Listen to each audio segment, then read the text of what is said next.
Hello বন্ধুরা, তোমরা সকলে কেমন আছো? আশা করছি সকলে ভালো আছো। তো চলে এসে একটা ছোট্ট মিনি ব্লগ নিয়ে। আজকে কী রান্না করছি ওটাই দেখানোর জন্য, আর কিছু নয়। তো আজকে তো তেমন কিছু রান্না হচ্ছে না, তো একটা স্পেশাল, মানে আমার কাছে স্পেশাল, তোমাদের কাছে স্পেশাল নাও হতে পারে, কারণ তোমরা হয়তো এগুলো রোজই খাও।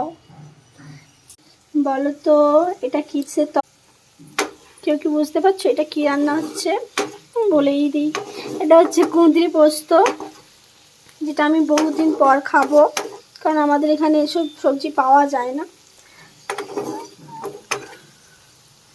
হয়ে গেছে প্রায়। আর এদিকে রয়েছে মাছের ঝাল, এখানে চাটনি আছে,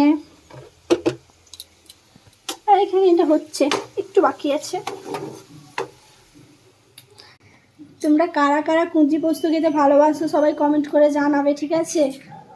আমার তো ভালোই লাগে বেশ। আর কি, এখন কটা বাজে? এখন 1:08, দুপুর 1টা বেজে গেছে, এখনও রান্না কমপ্লিট হয়নি, হয়ে যাবে জাস্ট কিছুক্ষণের মধ্যে। দেখো আমার গোপুসোনাকে একটু দেখিয়ে দেই। এই দেখো আমার গোপুসোনা বসে আছে এখানে, কি করবে আর, ওখানেই বসে থাকবে। ভিডিওটি ভালো লাগলে অবশ্যই লাইক, কমেন্ট এবং শেয়ার করে দেবে, আর চ্যানেলটিকে সাবস্ক্রাইব করতে ভুলবেন না।